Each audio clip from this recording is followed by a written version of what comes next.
कहानी की शुरुआत में हमें कहानी का मेन कैरेक्टर सोफिया दिखाई देती है। वह एक मरीन शोधक थी जो अपनी टीम के साथ कई महीनों से लिलिप नाम के एक शार्क पर रिसर्च कर रही थी। उस टीम में सोफिया का हस्बैंड क्रिस्टी भी था। एक दिन सोफिया और क्रिस्टी ब्लॉग बना रहे थे, तभी अचानक उनकी टीम का एक मेंबर आकर कहता है कि उन्हें सिग्नल मिला है। ये सुनते ही क्रिस्टी टीम के मेंबर्स को लेकर समुद्र में गोता लगा देता है, जबकि सोफिया और उसके साथ मौजूद एक लड़की सब कुछ निगरानी करती रहती है। क्रिस्टी लोग लिलिप को ढूंढने गए थे, लेकिन वहां पहुंचकर उन्होंने एक बड़ा मरा हुआ शार्क देखा। क्रिस्टी उसके पास जाकर समझ जाता है कि वो एक छोटी शार्क है और उसके शरीर का आधा हिस्सा गायब है। देखकर साफ लग रहा था कि किसी खतरनाक जानवर ने उसे काट कर खा लिया था। ये बात उन्हें बहुत अजीब लगी। तभी वे उस बच्चे पर बात ही कर रहे थे कि अचानक एक समूह शार्क का आकर उन्हें घेर लेता है। हैरानी की बात ये थी कि वे सब मादा शार्क थी। क्रिस्टी और उसकी टीम को अच्छे से पता था कि शार्क को कैसे संभालना है, इसीलिए वे सब बिल्कुल शांत रहते हैं। जैसे ही वे शार्क वहां से जाती हैं, तभी लिलिप आ जाती है। उसे देखकर सोफिया अपनी आंखों पर विश्वास नहीं कर पाती, क्योंकि 3 महीने पहले जिस शार्क की कदकाठी सिर्फ 2.5 मीटर थी, अब वह 7 मीटर से भी बड़ी हो चुकी थी। इतनी अजीब बढ़ोतरी देखकर सोफिया बहुत हैरान हो जाती है। वह क्रिस्टी से कहती है कि लिलिप के शरीर से सैंपल लाए ताकि उसकी बढ़त का रहस्य समझा जा सके, लेकिन यही सोफिया की सबसे बड़ी गलती साबित होती है। जैसे ही क्रिस्टी इंजेक्शन लगाकर सैंपल लेने की कोशिश करता है, लिलिप गुस्से में आ जाती है और उन पर हमला कर देती है। कुछ ही पलों में वह सबके शरीर टुकड़े टुकड़े कर डालती है और समंदर का पानी खून से लाल हो जाता है। ये सब देखकर सोफिया खुद पर काबू नहीं रख पाती। उसके पास मौजूद लड़की उसे रोकने की कोशिश करती है, लेकिन सोफिया उसकी बात नहीं मानकर समंदर में कूद जाती है अपने साथियों को बचाने के लिए, लेकिन तब तक बहुत देर हो चुकी थी। लिलिप वहां से चली गई थी। सोफिया को वहां सिर्फ शरीर के कुछ टुकड़े ही मिलते हैं। इतनी देर में लिलिप सोफिया पर भी हमला कर देती है। इस दौरान सोफिया का पैर लिलिप की पीठ पर बंधे जाल में फंस जाता है और लिलिप उसे खींचकर समंदर की गहराई में ले जाने लगती है। पानी के बहुत ज्यादा दबाव के कारण सोफिया की नाक और कान से खून बहने लगा है। भाग्य से सोफिया किसी तेज चीज की मदद से जाल को काटकर ऊपर निकल आती है और किसी तरह बच जाती है।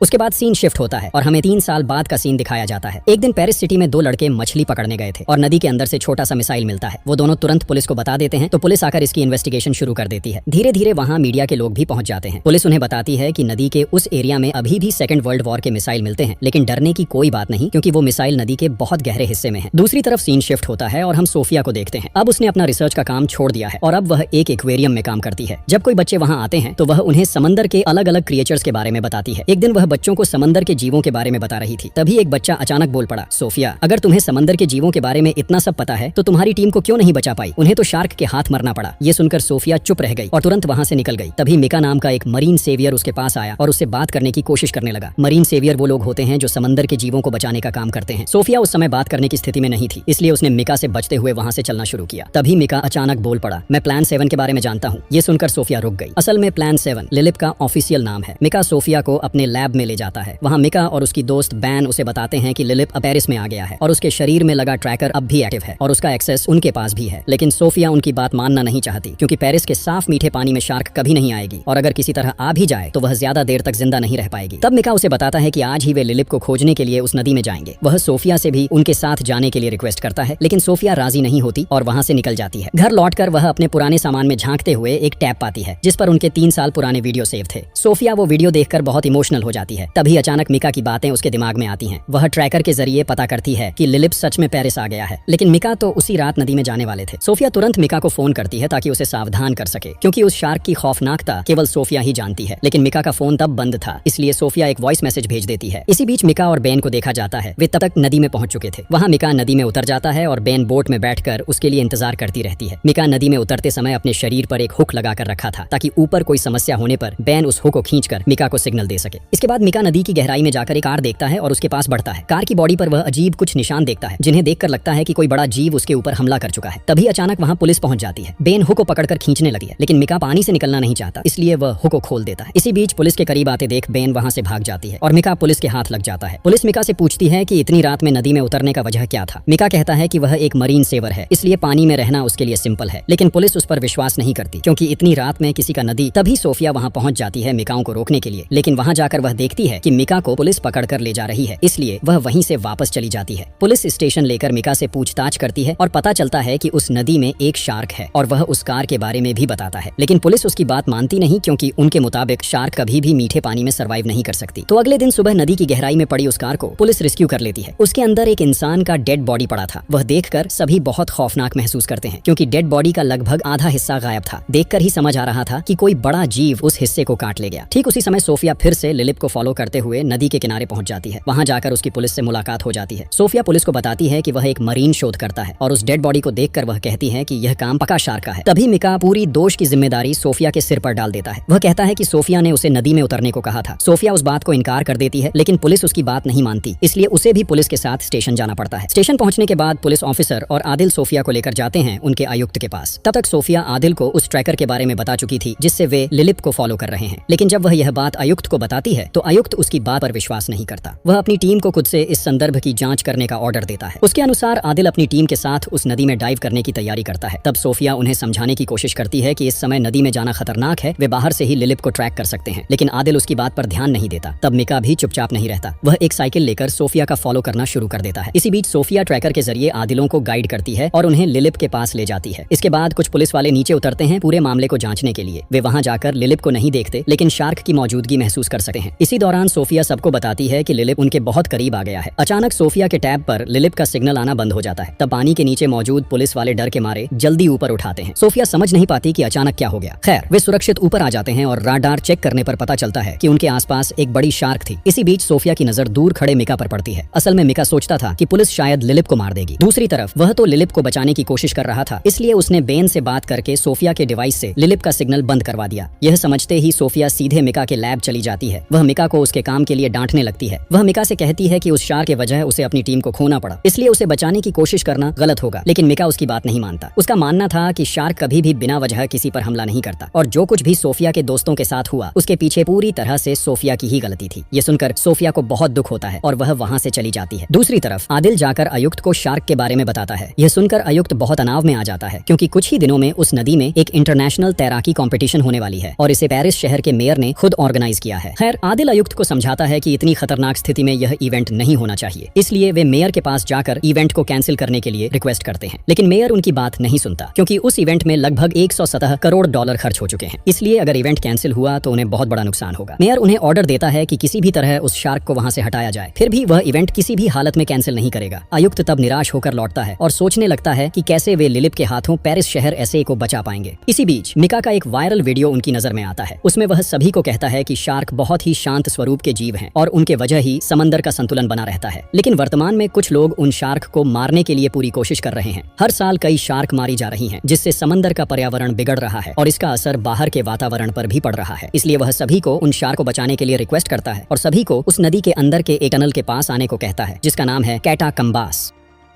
फिर सीन शिफ्ट होता है और हम देखते हैं कि बैन पुलिस के पास जाकर बताता है कि मिका आज रात उस शार्क को बचाने के लिए नदी में जाएगा। वह यह भी बताता है कि उसने मिका को रोकने की कई कोशिश की, लेकिन कोई फायदा नहीं हुआ। यह सुनकर पुलिस तुरंत मिका को पकड़ने के लिए कैटाकम्बस की ओर निकल जाती है। इसी बीच मिका का वीडियो देखकर उत्साहित होकर कई मरीन सेवर उसी रात कैटाकम्बस के पास पहुंच जाते हैं। मिका उन्हें लेकर पानी में उतरने वाला होता है। ऐसे समय पुलिस वहां सोफिया के साथ पहुंच जाती है, लेकिन पुलिस को देखकर भी मिका रुकता नहीं और सीधे पानी में छलांग लगा देता है। पुलिस तब उसे पानी से बाहर आने के लिए रिक्वेस्ट करती है, लेकिन मिका उनकी बातों को नजरअंदाज कर देता है। इसी बीच वहां एक बेबी शार्क आ जाता है, लेकिन वह लिलिप नहीं था। मिका उस शार्क के ऊपर धीरे धीरे हाथ फेरता है ताकि यह साबित कर सके कि शार्क वास्तव में किसी को नुकसान नहीं पहुंचाती। यह देखकर सोफिया उसे सावधान करती है और चिल्लाते हुए कहती है कि यह असल में लिलिप का जाल है। लिलिप इस छोटे शार्क के जरिए मिका को काबू में करने की कोशिश कर रहा है और यही लिलिप की सबसे खौफनाक तरफ है कि वह इंसानी दिमाग को बहुत अच्छी तरह पढ़ सकता है। लेकिन मिका कुछ भी नहीं सुनता और उस बेबी शार्क को कुछ देर प्यार करता है। फिर शार्क वहां से चला जाता है। लेकिन चूंकि सोफिया लिलिप की आदतों को अच्छी तरह जानती थी, इसलिए वह मिका को जल्दी से पानी से बाहर आने को कहती है, क्योंकि कुछ ही क्षणों में लिलिप फिर उसके ऊपर हमला करेगा। सोफिया की बात सुनकर पुलिस भी बार बार मिका को ऊपर निकलने के लिए कहती है, इसलिए मिका थोड़ा घबराता है, लेकिन फिर भी वह पानी से ऊपर नहीं आता। देखते देखते लिलिप आकर मिका को खतरनाक तरीके से काट लेता है और उसे पानी की गहराई में खींच लेता है। यह देखकर वहां मौजूद सभी लोग बहुत डर जाते हैं। वे लिलिप के हाथ से बचने के लिए वहां से भागने की कोशिश करते हैं। वे अच्छे से समझ जाते हैं कि सभी जीव निर्दोष नहीं होते और सभी को बचाना संभव नहीं है। कुछ जीवों के सामने अपने आप को बचाना जरूरी है, लेकिन दुर्भाग्य से वहां पानी और जगह बहुत छोटी होने के कारण कई लोग दौड़ते हुए फिसलकर नदी में गिर जाते हैं और तब वहां लिलिप समेत और कई शार्क आकर एक के बाद एक तांडव मचाते हैं। सोफिया और पुलिस मिलकर लोगों को बचाने की बहुत कोशिश करते हैं, लेकिन शार्क के हाथ से बचना इतना आसान नहीं है। फिर भी पुलिस हार नहीं मानती और उन लोगों को बचाने के लिए पूरी ताकत लगा देती है। इसी बीच 2 पुलिस ऑफिसर पानी में गिर जाते हैं और शार्क का शिकार हो जाते हैं। असल में कोई भी सोच नहीं कर सकता था कि उस नदी में इतने सारे शार्क हो सकते हैं, यहाँ तक कि सोफिया भी नहीं समझ पाई। खैर, वे किसी तरह कुछ लोगों को बचाकर वहाँ से बाहर निकल आते हैं और घायल लोगों को तुरंत हॉस्पिटल ले जाते हैं। ये सब देखकर सोफिया बहुत परेशान हो जाती है। उसके अतीत की बातें उसे बहुत याद आती हैं। इतने इतने कुछ होने के बावजूद वह कुछ नहीं कर पाती और लिलिप को पकड़ने का कोई तरीका नहीं ढूंढ पाती। तब आदिल जाकर उसे संभालता है और समझाता है कि इसके लिए वह जिम्मेदार नहीं है। इसी बीच एक लेडी ऑफिसर आकर उन्हें फिर से कैटाकॉम्बस में बुलाती है। वहाँ जाकर वे देखते हैं कि वो बेबी शार्क मरकर तैर रही है। असल में लिलिप ने उसे मार दिया था, क्योंकि जिस पर उसने एक बार अपनी स्ट्रेटेजी अप्लाई की उसे वह कभी बचाकर नहीं रखता। फिर वो मृत शार्क सोफिया को हैंड ओवर कर दी जाती है ताकि सोफिया उस पर रिसर्च कर सके। सोफिया वहाँ आकर कुछ अजीब बातें नोट करती है, जैसे उस शार्क की उम्र बहुत कम थी। उसके दांत और शरीर के स्ट्रक्चर को देखकर पता चलता है कि उसकी उम्र 2 महीने से ज्यादा नहीं थी, लेकिन इतनी कम उम्र में वह प्रेग्नेंट हो चुकी थी। इसी बीच आदिल वहाँ पहुँचता है और सोफिया उसे ये बात बताती है। एक और चीज जो सोफिया को अजीब लगती है वह है उस शार्क का साइज। वह छोटे शार्क की तुलना में कई गुना बड़ी थी। इसे देखकर सोफिया समझ जाती है कि यह लिलिप का बच्चा है। फिर वह उस शार्क का पेट काटती है, जिससे कई छोटे शार्क बाहर निकलते हैं। इसे देखकर आदिल बहुत घबरा जाता है, क्योंकि इससे पता चलता है कि उन शार्क की बेबीज देना क्षमता बहुत ज्यादा है। मतलब वे जितने शार्क कैटाकॉम्बस में देख चुके थे उससे भी ज्यादा होने की आएगा। तब सोफिया उसे और एक अजीब तथ्य बताती है कि उन शार्क के प्रेग्नेंट होने के लिए किसी मेल शार्क की मदद की जरूरत नहीं पड़ती। उनके शरीर की एक खास बात के कारण वे खुद ही मां बन सकती हैं। लेकिन इस तरह की शार्क बहुत रेयर होती हैं और वे बहुत खतरनाक होती हैं। साथ ही उनके अंदर किसी भी एनवायरनमेंट में ढल जाने की एक अद्भुत शक्ति होती है, जिसकी वजह से वे पेरिस के साफ मीठे पानी में भी जिंदा हैं। ये सब सुनकर आदिल बहुत टेंशन में आ जाता है और तुरंत जाकर ये बात ऑफिसर को बताता है। ऑफिसर तब समझ जाता है कि अब इवेंट को बंद करना ही सिर्फ रास्ता है, क्योंकि अगर स्विमर्स नदी में कूदेंगे तो मौत पक्का है। इसलिए वह फिर मेयर के पास जाकर इवेंट कैंसिल करने की रिक्वेस्ट करता है और इस बार सोफिया को भी साथ ले जाता है ताकि सोफिया पूरी बात मेयर को समझा सके। सोफिया मेयर को पूरा मामला बहुत अच्छे से समझाती है, लेकिन मेयर को उसकी कोई फिक्र नहीं होती। ये देखकर सोफिया गुस्सा हो जाती है और मेयर के साथ बहस शुरू कर देती है। मेयर सोफिया को नीचा दिखाया और वहाँ से निकाल देता है। फिर भी वह किसी भी हालत में इवेंट कैंसिल करने के लिए राजी नहीं था। उल्टे वह ऑफिसर को कहता है कि अब पुलिस को इस मामले में परेशान होने की जरूरत नहीं, वह आर्मी को इस मामले को हैंडल करने की जिम्मेदारी देगा। ये सुनकर ऑफिसर ने सिर झुकाया और वहाँ से चला गया। लेकिन मेयर का ये जबरदस्तीपन कि वह कितनी खतरनाक स्थिति पैदा करने वाला है, ये महिला मेयर खुद समझ ही नहीं पा रही थी। ऐसे चुपचाप बैठे रहने पर शहर के लोग, यहाँ तक कि उस कंपटीशन के स्विमर भी खतरनाक मुसीबत में पड़ जाएंगे, क्योंकि कल सुबह मेयर के इवेंट में वो इंटरनेशनल कंपटीशन होने वाली है। इसलिए ऑफिसर लोग मेयर को बताए बिना ही शार्क से बचने का प्लान बनाना शुरू करते हैं। उन्होंने सोचते कि वो उस कैटाकोम्स इलाके में बॉम्ब ब्लास्ट करेंगे, इससे वहाँ मौजूद शार्क मर जाएंगे। और इतनी जगह होने के बावजूद उन्होंने वही जगह इसलिए चुनी क्योंकि उसी एरिया में शार्क का आना जाना ज्यादा देखा गया है। इसके बाद आदिल अपनी टीम मेंबर से पूछता है कि उनमें से कौन कौन इस मिशन में उनकी मदद करेगा। तब वहाँ एक ऑफिसर को छोड़कर बाकी सभी नदी में जाने का सोचते लेते हैं। असल में वो ऑफिसर डर रहा था अपनी पत्नी और बच्चे के बारे में सोचते हुए, लेकिन सभी को हिस्सा लेते देखकर उसने उन्हें सपोर्ट करने का सोच लिया। तो अगले दिन प्लान के अनुसार उनमें से 2 ऑफिसर कैटाकोम्स की तरफ निकलते हैं। दूसरी तरफ स्विमिंग कंपटीशन के लिए अलग अलग देशों से आए नजर वाले लोग नदी के किनारे इकट्ठा होने लगते हैं। थोड़ी ही देर में मेयर वहाँ पहुँचता है। तब रिपोर्टर मेयर से पूछते हैं कि इस नदी में शार्क होने की जो बात सुनी गई है उसकी सच्चाई कितनी है। तब मेयर उन्हें साफ साफ बताता है कि यह सिर्फ एक अफवाह है। असल में उसे कोई आइडिया नहीं था कि उसकी इस जिद और झूठ की वजह से थोड़ी देर में क्या होने वाला है। फिर सीन शिफ्ट होने पर हम देखते हैं कि बोर्ड ले जाने वाले वो 2 ऑफिसर को आर्मी के लोग रोकते हैं। वे बताते हैं कि आर्मी वहाँ शार्क से बचने के लिए पूरी तैयारी कर चुकी है और वो तैयारी ये है कि उन्होंने नदी के उस हिस्से में एक बड़ा जाल बिछा रखा है। अगर शार्क वहाँ आ भी जाए तो जाल को भेद कर निकल नहीं पाएगी। लेकिन ऑफिसर अच्छे से समझ जाते हैं कि आर्मी का यह प्लान कोई काम का नहीं है, इसलिए वे ऑफिसर को यह बात बताते हैं। ऑफिसर आर्मी ऑफिसर को फोन करके कहता है कि ऑफिसर लोग शार्क पकड़ने नहीं बल्कि किसी और खास काम के लिए वहाँ जा रहे हैं। तब आर्मी उन्हें छोड़ देती है। दूसरी तरफ सोफिया, आदिल और उसकी टीम के मेंबर नदी की गहराई में जाकर कैटाकम्बस की जगह पर बम ब्लास्ट करने की तैयारी शुरू करते हैं। लेकिन तभी एक डरावना सीन दिखाई देता है। टनल के अंदर बहुत अंधेरा था, इसलिए उसके पास रखा टॉर्च जब भी जलाया जाता है तब वह देख पाती है कि सैकड़ों शार्क उनके चारों तरफ घेर कर खड़ी हैं। ये देखकर वे सभी बहुत डर जाते हैं। तब सोफिया सभी को शांत रहने के लिए कहती है, क्योंकि अगर उनकी मूवमेंट देख ली गई तो शार्क डर जाएगी और सीधे उन पर हमला कर सकती है। इसलिए उसके कहने पर सभी शांत रहते हैं और शार्क उस टाइम उन्हें कोई नुकसान नहीं पहुंचाती। इसके बाद वे बहुत सावधानी से बमों को अलग अलग जगह सेट करते हैं और जब भी उनमें से कोई सदस्य बम ब्लास्ट करने के लिए जाते हैं तब उसकी मूवमेंट देखकर एक शार्क उस पर हमला कर देती है। उसका शरीर पल भर में टुकड़े टुकड़े हो जाता है। उसी समय उसके हाथ से बम का रिमोट नीचे गिर जाता है। सोफिया समझ जाती है कि उनका खतरा नजदीक आ गया है। वह पिछली बार जैसी गलती नहीं करना चाहती कि अपने साथी खो दें, इसलिए तुरंत सभी को ऊपर निकलने के लिए कहती है। लेकिन तब तक बहुत देर हो चुकी थी। अचानक एक झुंड शार्क उन पर हमला करता है और सोफिया और आदिल के अलावा बाकी सभी एक एक करके मारे जाते हैं। इस बीच सोफिया किसी तरह वहां रहकर एक बम ब्लास्ट कर देती है, जिससे कई शार्क मर जाते हैं और उस ब्लास्ट के प्रेशर से वे दोनों पानी की सतह पर ऊपर आ जाते हैं। लेकिन आदिल काफी घायल हो गया था, इसलिए उसे बोट में छोड़कर सोफिया फिर से पानी के नीचे चली जाती है और अब आखिरकार वह लिलिप को देख पाती है। उसे देखकर सोफिया समझ जाती है कि लिलिप अपने बच्चों के मरने के वजह बेहद गुस्से में है और अब वह सिर्फ इसका बदला लेने वाला है। इस बीच मेयर के ऑर्डर पर तब तक कंपटीशन शुरू हो चुकी है, इसलिए समूह समूह में कॉम्पिटिटर्स पानी में उतरने लगते हैं। दूसरी तरफ शार्क भी रुकती नहीं है। वे आर्मी द्वारा बिछाया गया जाल खींचते हुए आगे बढ़ते हैं और उन स्विमर्स पर हमला करते हैं। धीरे धीरे उनमें से कई लोग गायब होने लगते हैं और नदी के पानी में खून मिलकर लाल रंग लेने लगता है। ऐसे समय नदी किनारे खड़ा एक लोग एक शार्क को देखकर डर के मारे चिल्लाने लगता है। यह सुनकर वहां मौजूद सभी लोग बहुत डर जाते हैं और वहां हड़कंप मच जाता है। पानी में मौजूद लोग ऊपर आने की कोशिश करते हैं, लेकिन तब तक उनमें से कई शार्क का शिकार हो चुके होते हैं। इस हड़कंप में कई लोग धक्का खाकर नदी में गिर जाते हैं और शार्क के हाथों मारे जाते हैं। ऐसे समय में आर्मी के लोग वहां आकर उन शार्कों को निशाना बनाकर गोली चलाने लगे। तब सोफिया ने उन्हें रोकने के लिए कहा। सिर्फ सोफिया ही नहीं, पुलिस के सभी लोग भी उन्हें गोली चलाने से मनाही कर रहे थे, क्योंकि नदी के नीचे कई पुराने मिसाइल पड़े थे और शायद उनकी वजह से मिसाइल ब्लास्ट हो सकी थी। लेकिन आर्मी के लोग उनकी मनाही को मानते नहीं, वे लगातार गोली चलाते रहते हैं। थोड़ी ही देर में सोफिया का डर हकीकत में बदल जाता है। शार्क की हरकतों के वजह पानी में मौजूद मिसाइल एक एक करके ब्लास्ट होने लगती है, जिससे नदी में पानी का बहाव उथल पुथल मचाता है और यह लहर सुनामी का रूप ले लेती है। किनारे की सभी चीजें बहने लगती हैं। सिर्फ इतना ही नहीं, नदी के ऊपर बने पुल भी पलक झपकते ही टुकड़े टुकड़े हो जाते हैं। यह सब देखकर मेयर बहुत डर जाता है और उसे एहसास होता है कि उसका निर्णय गलत था। वह तुरंत वहां से भागने की कोशिश करता है, लेकिन कोई फायदा नहीं होता। पानी का बहाव उसे भी बहा ले जाता है। उसके बाद सीन बदलता है और हम देखते हैं कि आदिल सोफिया को बचाने के लिए पानी में उतर गया था, लेकिन शार्कों के हमले में दोनों फिर से बोट पर चढ़ते हैं, लेकिन इससे उन्हें बचाव नहीं मिलता। एक शार्क आकर उनकी बोट को उलट देता है। सोफिया समझ गई थी कि इस बार वे किसी भी तरह से बच नहीं पाएंगे, लेकिन किस्मत से वह बहुत मुश्किल से आदिल को लेकर एक इमारत की छत पर शरण लेती है। आदिल तब बेहोश था। जब उसका होश आया तो वह सोफिया के पास आकर पूछता है कि उनका युद्ध खत्म हुआ या नहीं। तब सोफिया निराश आंखों से आसपास देखती है। पूरा पेरिस शहर पानी के नीचे डूब गया है और सोफिया के आसपास सैकड़ों शार्कें घूम रही थीं। सोफिया को भी कोई सोच नहीं था कि वे इस जगह से कैसे निकलेंगे। उन्हें समझ आ गया कि उनका सफर यहीं खत्म होने वाला है और इसी खतरनाक स्थिति में कहानी खत्म हो जाती है।